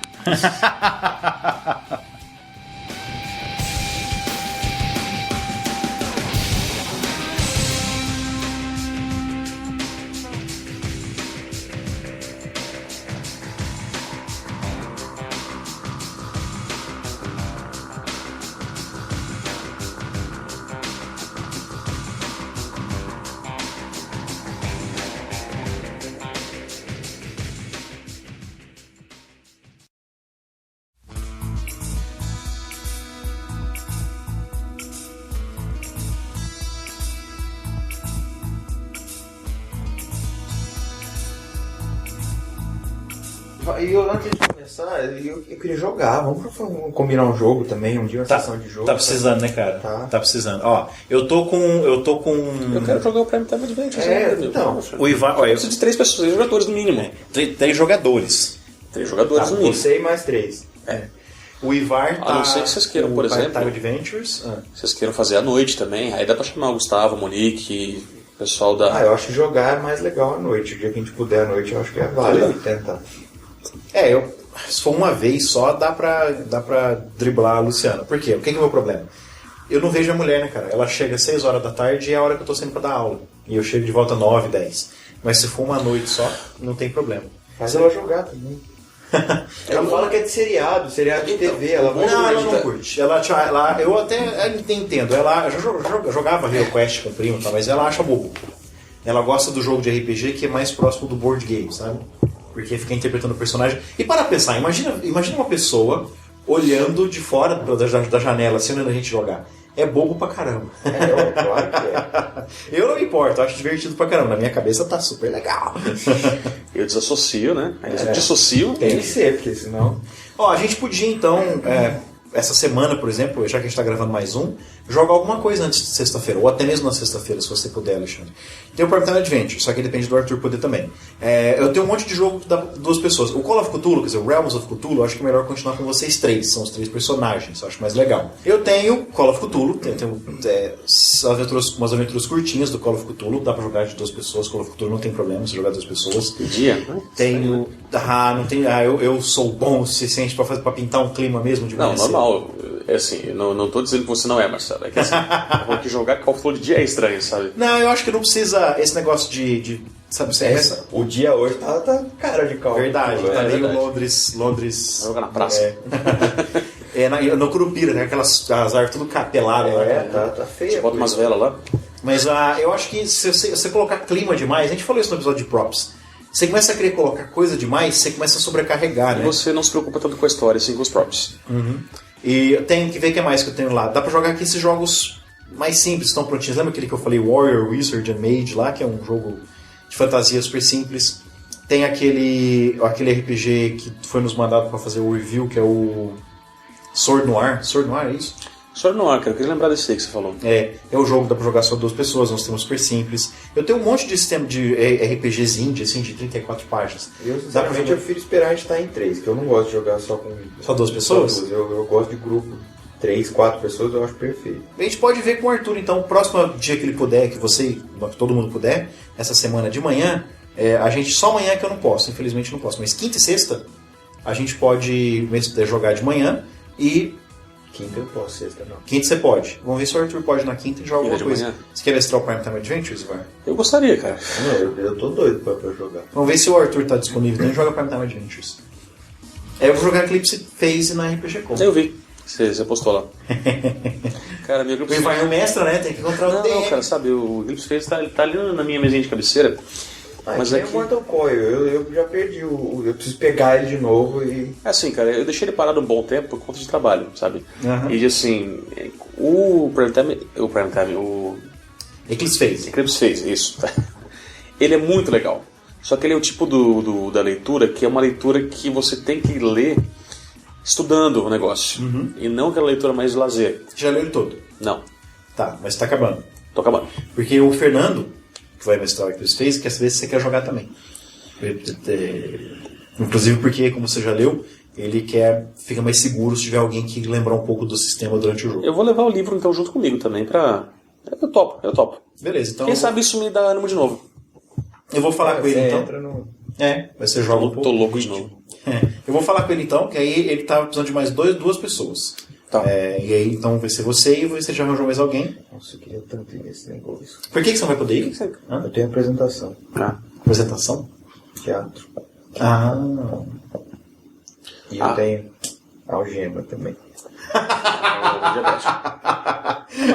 Algema eu consigo discutir. É uma questão de fugir, mas... priorizar o que é mais importante pra você. Ele cara. pode ir junto? Não? Nunca. Cara, ele vai ficar meio forever alone no canto assim. Não joga Ele me xinga eternamente por eu ter levado no Anime Fest, o penúltimo, sem ser esse o penúltimo.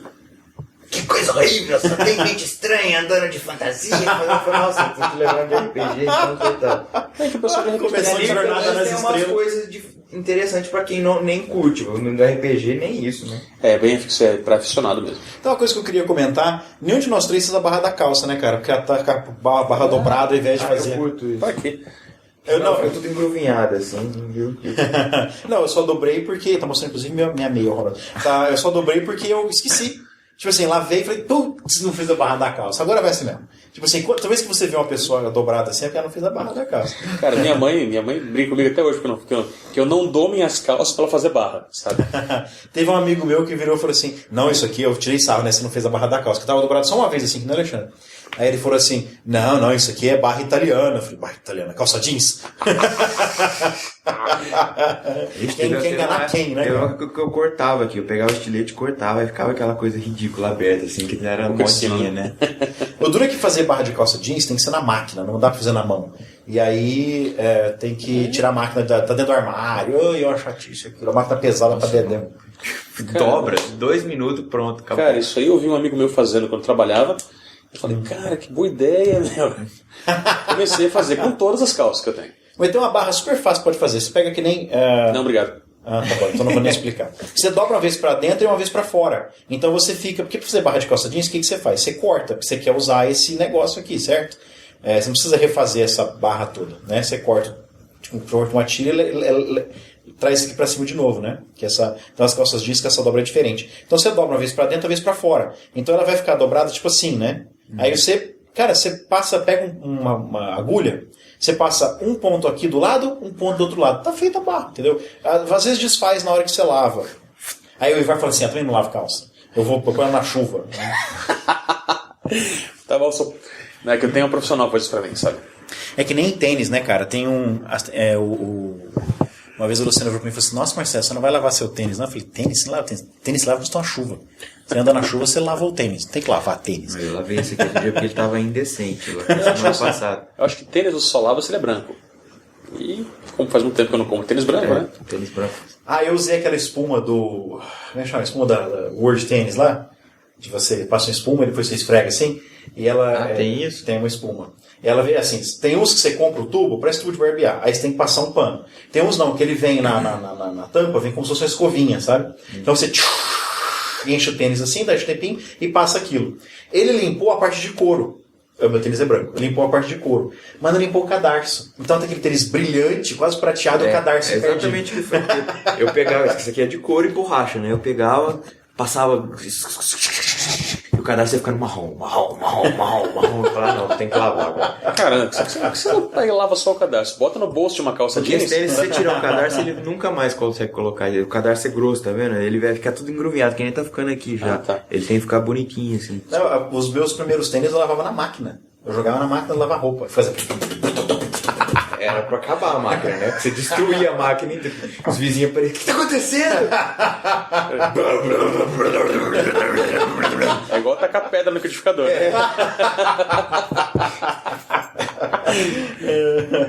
Eu fui botar o meu tênis na secadora uma vez, que tem a gradinha que você põe pra ele ficar. Eu não sabia. Eu joguei na secadora e liguei. Minha mãe, o que você tá fazendo? Lá tem isso aqui. Que paz. A Luciana morou em República na faculdade, mas ela morou em República de menina, né? Ou, cara, é a história que ela conta, mulher consegue ser muito mais nojenta do que homem, velho. Claro. É impressionante. Principalmente nos 5 dias do mês que tá rolando aquela coisa. Cara, eu morei em República Mista. Eu sei o que é isso. Banheiro feminino é a coisa mais nojenta que tem. Existia um só. Por isso que eu sei. Eu dei uma sensação esses dias, porque tava nesse clima, né, de neblina e chuva, a minha roupa não estava secando. E aí minhas cuecas acabaram. E agora? O que eu faço, né, pra poder ir trabalhar? Aí eu considerei... Vai no Walmart e compra mais um jogo. Eu considerei, mas não dava tempo. Tipo assim, era de noite, eu tinha tomado banho e falei, porra, tô sem cueca, o que eu faço? Eu considerei seriamente colocar a cueca atrás da geladeira. Aí me veio uma sensação ruim, tipo, não, essa época já passou, faz parte do meu passado, né? Aí eu coloquei meu short de banho. No micro-ondas, né? Isso eu fiz uma vez na adolescência, não deu certo. Não, o negócio ficou muito quente. Aí eu espalhei bem as cuecas assim, no varal, abri bem a janela assim, e fui trabalhar com short de banho em vez de cueca. Sensação estranha, parecia que eu tô vendo na praia o tempo todo aquele... Bicho solto, né? Não, ele tava tudo coladinho, mas assim, sabe aquela sensação do aquele tecido do short de banho? Tactel. Aquela sensação do tactel na pele me remetia a memórias de ir pra praia, sabe? Então eu tava o tempo todo achando que eu ia pra praia. Mas ele tá usando sempre agora. Ele fecha o olho. Onde você tá, Marta? O que você tá fazendo, Marta? É tipo da coisa, o cara vai, em vez de tomar um café, vai procurar água de coco, né? Eu não contei pra vocês da minha viagem pra o Bosque, não, é Cabo São Francisco, né? Não. Tinha lá, era uma premiação, né?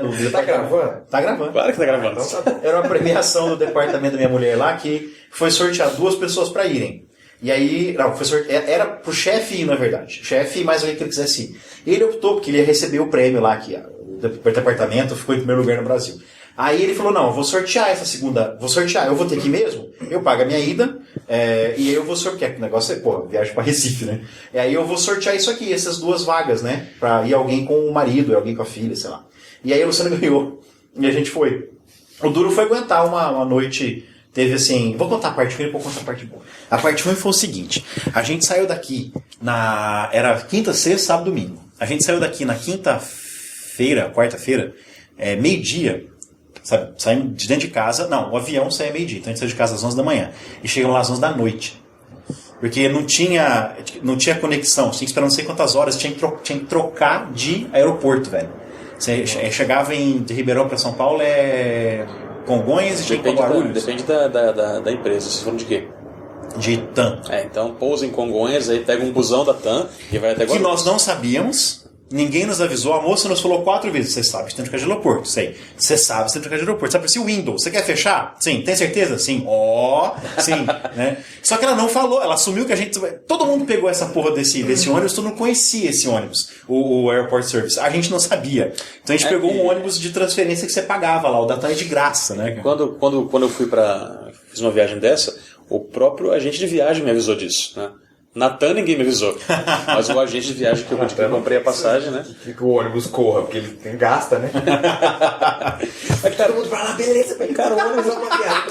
Cara, o ônibus lá de qualquer jeito, com 10 pessoas ou 50. Não, mas se não for ninguém, o ônibus não precisa ir. Não, sabe Quando eu fui nessa vez, era um ônibus de 2 andares, a double decker assim, e tinha 4 pessoas dentro do avião. Eu, o motorista, mais 2, sabe? E eu, claro, né, primeira vez que eu vou dar no double decker, fui no 2º andar, bem no lugar do motorista, né? Em cima. Você vê. Opa! Parece que você vai cair a hora que ele pega.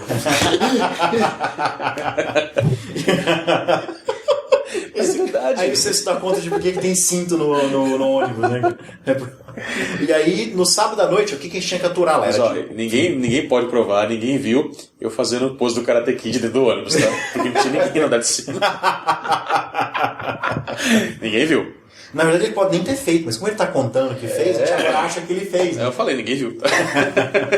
E você acha que ninguém viu, né? Aí, então, eu acho que ninguém viu. Vamos procurar no YouTube, tá? Tá colocado no YouTube. Assim, né? Crazy fat boy doing Karate Kid kicks inside the bus.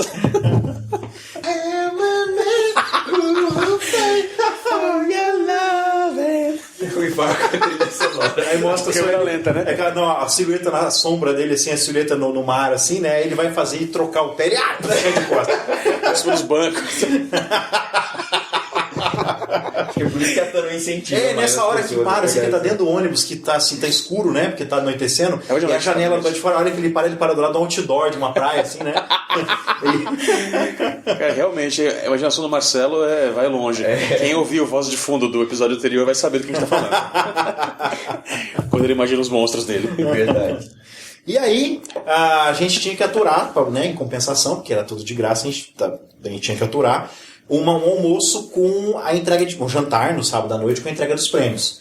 E assim, esse era o dente do cavalo dado, né? Exatamente, o dente amarelo e craquelento do cavalo. Aí tá, você chegava lá, aí tinha um negócio pra entrar, bonitinho, colocava o negócio, entrava assim, e a gente entrou, e aí tinha que aguentar, até que não foram muito longos os discursos de agradecimento, a babação de ovo em cima de chefe. Mas a gente chegou assim... É que com empresas grandes você já vai com um tempo pré-determinado, você tem 5 minutos pra falar, você tem 1 minuto pra falar. Mas aí tem aquela fila de gente, agradecimento, e eu demorar. E aí, já chega assim, meu nariz começa a coçar, né? Eu tenho alergia. Nossa, tá coçando, o que é isso? Aí o Luciano também começou a coçar o nariz, lacrimejar, a gente entra, velho. Colocaram lírio de decoração nas mesas. Tipo assim, e com um pistilo, sabe? Nem pra tirar o negocinho lá que saiu o pozinho, sabe? E aquele negócio fechado, no ar-condicionado, que é Recife, né, velho? Ar-condicionado, tudo fechado. Isso é ruim. Lírio? Bom, primeiro tem cheio de cemitério, né?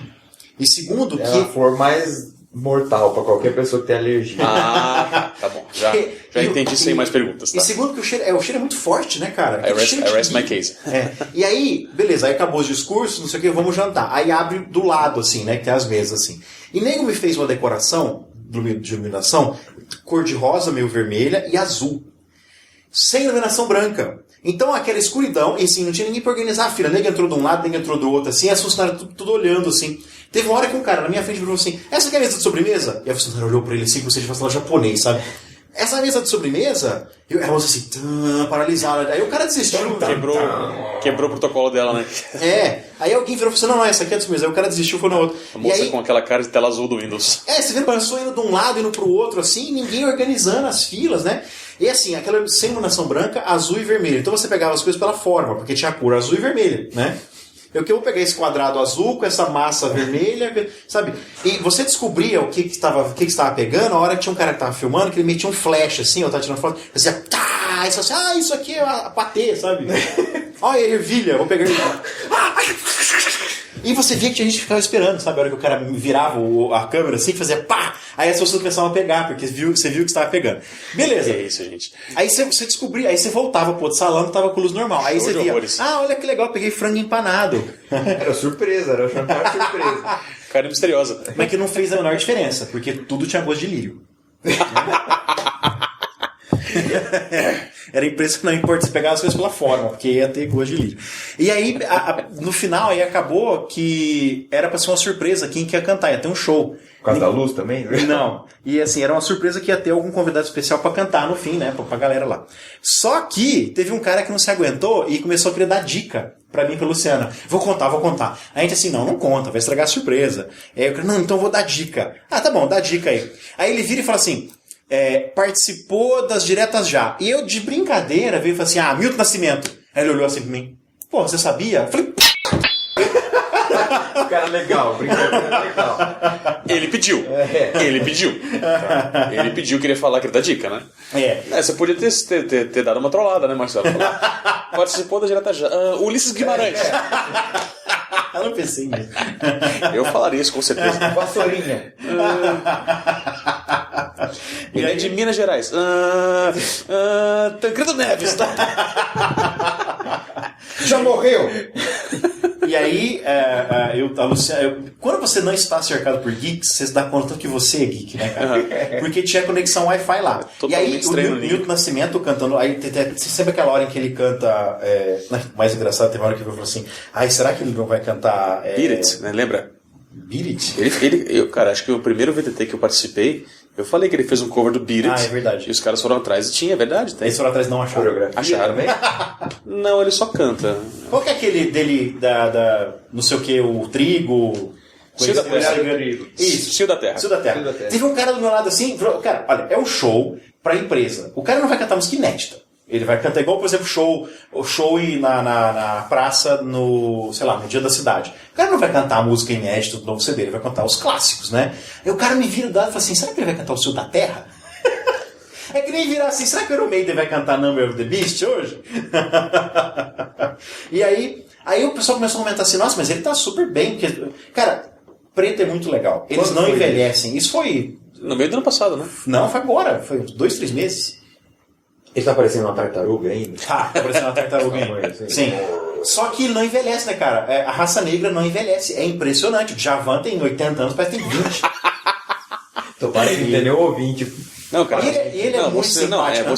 Você reconhece. Mas ele tá parecendo uma tartaruga ainda. Você reconhece que o negro é velho quando ele tem cabelo branco e toca blues. Sabe? Mas assim, fora isso, ele foi super simpático, conversou com o pessoal e andou em volta e, sabe, colocava. Ele é muito gente fina. E aí teve uma hora que alguém falou assim, nossa, mas quantos anos será que ele tem, né? Aí eu hesitei, né? Puxei o iPod. Wikipedia.pt. Ele tem 50 e tantos anos, e você não sei o que. Aí o cara assim, nossa, mas como você sabe disso, velho? Tá aqui. Aí a pessoa me olhou assim como se eu tivesse puxado um tricorder, sabe? Que nem a menina da mesa de exatamente, tipo, aí eu me dei conta de que eu tava cercado por gente que não é nerd, entendeu? Isso pra mim é normal. Você quer saber? Tem internet aqui, deixa eu ver no meu iPod, sabe? Eu acho que eu fico... A mesa inteira assim... Tem internet sem fio? Que isso? De repente tava vestido de Klingon sentado na mesa. Mas o legal, toda essa história é pra contar da água de coco. Que... Mas ela não diverte. E era o sistema... Não, porque ele tergiversa, né? Mas aprendi esse verbo ontem. Tá? Eu gostei do negócio lá porque o sistema era o seguinte, você punha um negocinho no braço, que o cara sempre fazia, dar uma apertada boa assim, sabe? Uma etiquetinha de couro assim, e aí o que você tinha era o seu pacote. No nosso pacote, então, estava tudo liberado, menos os passeios. Você queria, por exemplo, alugar bicicleta para passear pelo resort, ou queria pegar aquele pedalinho, sabe? Tinha que pagar a parte. Mas aí, tudo lá dentro era por conta. Você tinha uma boate à noite, aí cerveja, refrigerante, água, era tudo liberado, vinho, muito vinho. Esse resort, acho que é um resort português. Porque eles têm uma contraparte em Portugal e tem só vinho português. Não eram muito bons, mas enfim, né? Mas de graça, né? Não, mas continuava não sendo muito bom. E aí, beleza, tudo liberado. Aí do lado da piscina, que era muito legal, tinha as piscinas, aí você andava 10 metros e tinha a praia. Na piscina tinha aqueles chuveirinhos, como se fosse tinha uma ilhota no meio da piscina, assim, e aí tinha um bar. Que você podia comer petisco, o cara fazia batida. Aí tinha batida de tudo, tinha vodka, tinha whisky, tinha rum, nossa, tinha chacra de rum. Tudo falar em rum. Tudo pré-pago, né? E água de coco. Aí eu falei, aí eu via nego 2 horas da tarde tomando whisky, cara, na beira da piscina. Eu falei, gente do céu, é um povo muito pobre, cara. Tá de graça, eu vou encher a cara de whisky. Vou acordar, pão, manteiga e whisky, né? Eu tomava pinha colada, que o cara fazia muito bem lá. Boa. E água de coco, né, cara? Eu tô na praia, eu tomo água de coco. Na praia, assim, né? A gente ficava na piscina de costas pra praia. Não, cara, água de coco, Marcelo. Toma uísque de manhã, sabe? Com água de coco. Não, mas aí na primeira vez que eu fui pegar água de coco, você falou assim, vamos lá pegar água de coco, eu não vou achar que eu vou. Cheguei porque era assim, 2 águas de coco. Aí o cara abriu o freezer, tirou 2 copinhos e enfiou 2 canudos. 2 copinhos de água de coco. Água de Praia. coco no copinho, exatamente. Aí eu, nossa, velho, que decepção, que coisa anticlimática, né? Meu, sabe? Era muito mais prático, porque gerava muito menos lixo, o cara te entregava na hora, não tinha que ficar tá. Mas foi meio anticlimático, sabe? Chegar lá e pedir água de coco e no copinho. Né? É todo o ritual do corte do coco, da colheita do coco, o cio da terra, a propícia estação, sabe? Mergulhar o trigo. Assim, né? Como é que é? Retalhar o coco, né? Recolher toda a água do coco. Meu Deus. O mundo já não é mais o mesmo. Fazer versão cio da praia.